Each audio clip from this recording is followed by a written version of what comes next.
You can be the one that holds down the fort and the one that needs to be held.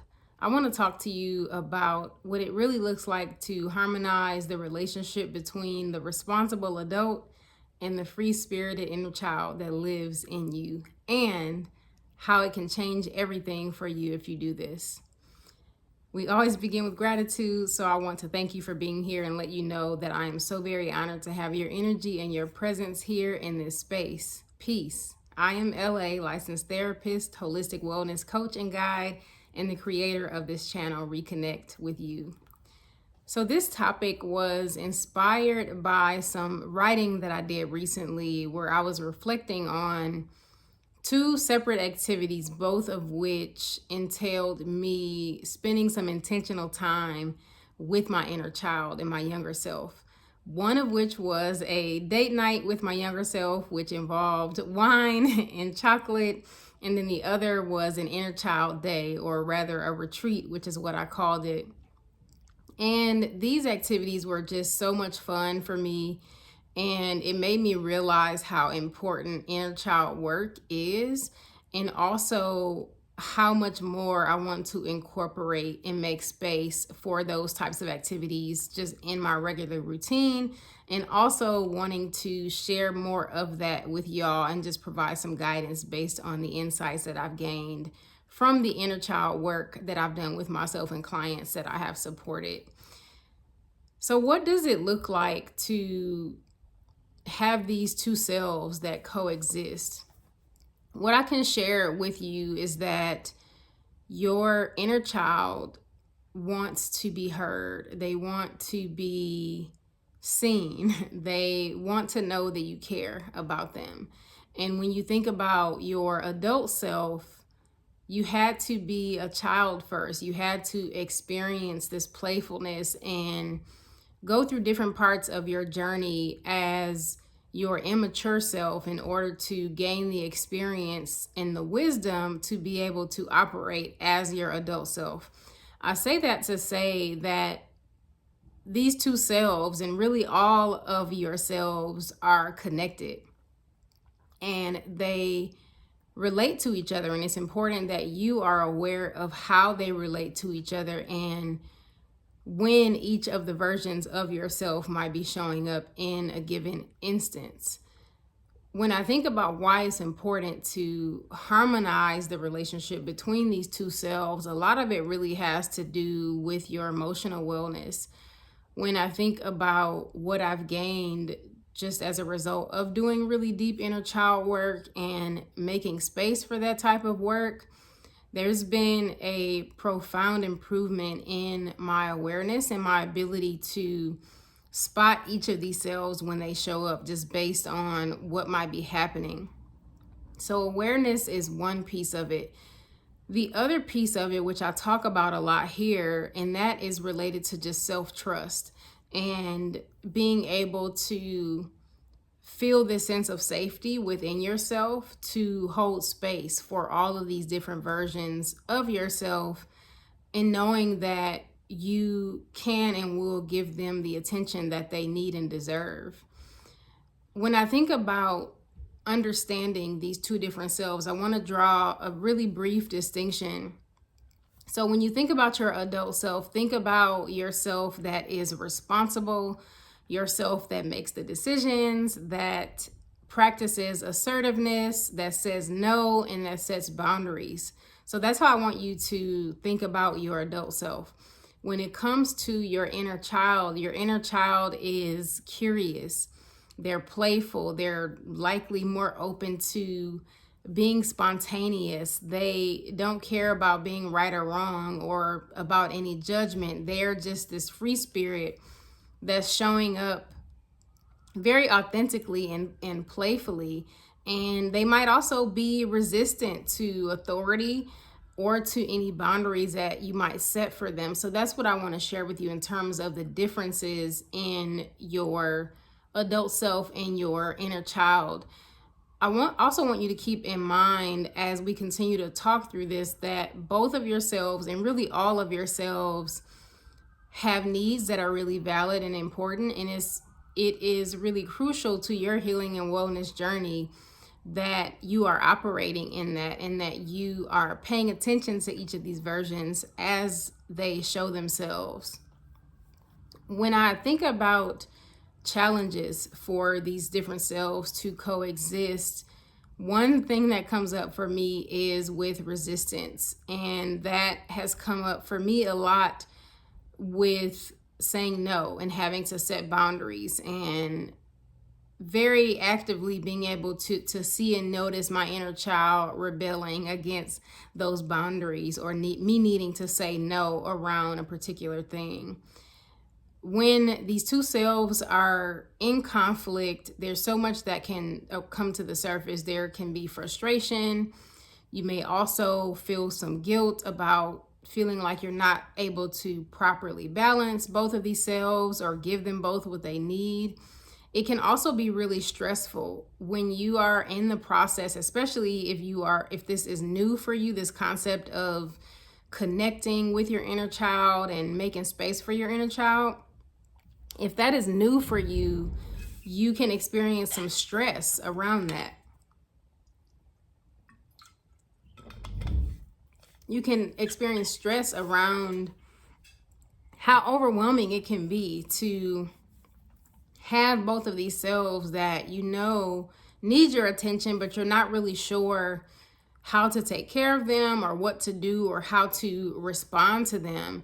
And it's really important that you are both acknowledging and honoring both of these selves without letting one or the other take over. And I think that's where that harmony comes in terms of the coexistence that I'm talking about here. I want to share with you just my inner child day, or rather retreat. I go back and forth between calling it an inner child day and an inner child retreat. But I want to share this experience with you because it was just such a healing and powerful moment and day for me.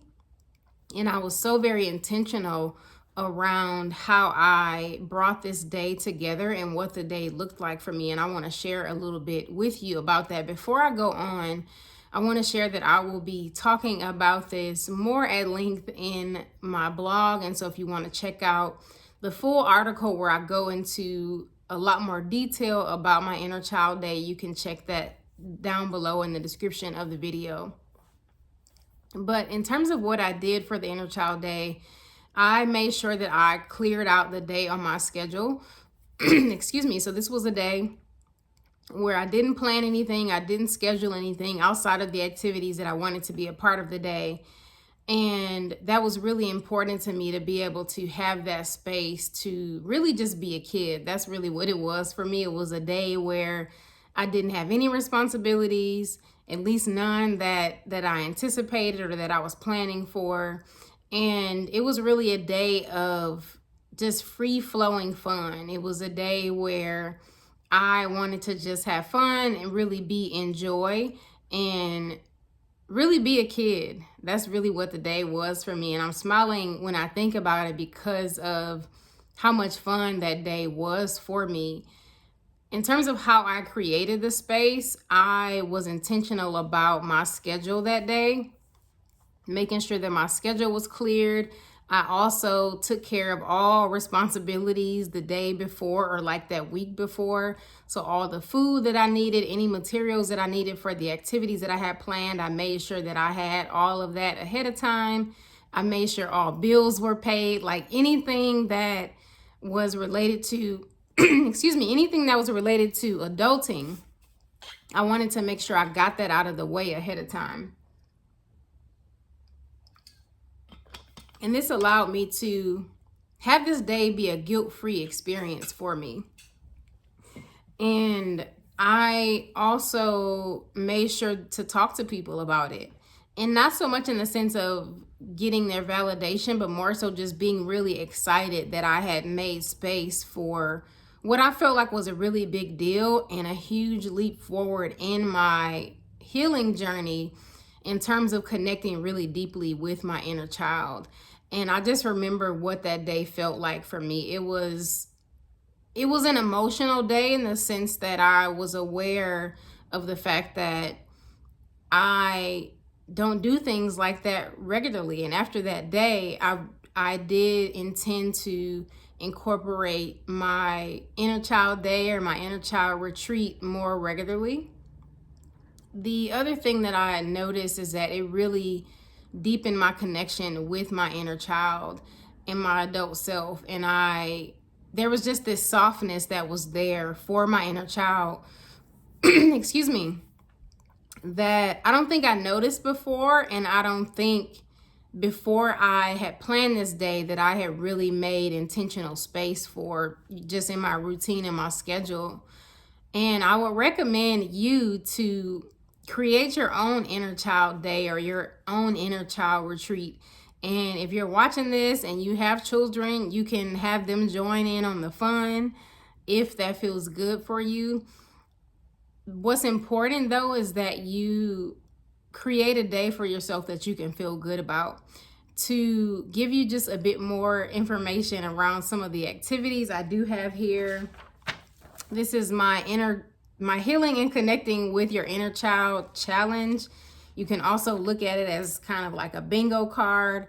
And one of the activities that I have on here is to build a fort. And I circled that one to share with y'all because that was one of my favorite activities to do when I was growing up with my siblings. And it was we call it a fort, but it was really minimal. We used the box fan that we had at home, and we used some sheets or some blankets, and that was it. We would watch the TV, and it was just this really beautiful experience, I think, with me bonding with my siblings, but also just as I got older, building a fort is something that I always just have have a lot of fun with and want to do. Like, I was looking at all the activities that's on the list, and building a fort is the one I think that lights me up the most. I'm going to actually link that down below in the description box. I would love for you to take a look at that. It'll be free and downloadable for you, just for you to get some ideas for your own inner child day or retreat. I recommend that you consider doing this for the reasons that I've named, wanting to really learn more about your inner child and also just understand them better and really practice creating space for them. And even if you can't do a day, do a half day. And if you can commit more time to it, maybe do a few days. But I really encourage you to have an inner child day or an inner child retreat, just as a treat to yourself and to see what you can learn and what might come up for you on that day. I would recommend, if you can, to do this monthly. You can also do it quarterly, but it is a really rich experience. And the beautiful thing about it is that you can make it into whatever you need it to be. It can be something of your own creation. I based the activities that I incorporated off of what I know about my inner child, and just thinking back to earlier points in my life, some things that I've needed, maybe some experiences that I had a lot of fun with. Like for me, swinging on the swings is always going to be my thing. I don't care how old I am. As long as my body supports me in doing that, swinging on the swings will always be a vibe for me. And that's been the case since I was a little girl. So I knew for my inner child day, we need to find some swings to swing on.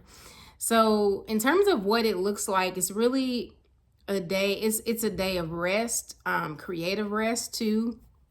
It is a day of focus on creativity and play, and allowing the day to unfold however it unfolds. So not like releasing a lot of the control and the restrictions and the rigidity that we sometimes develop and have as adults.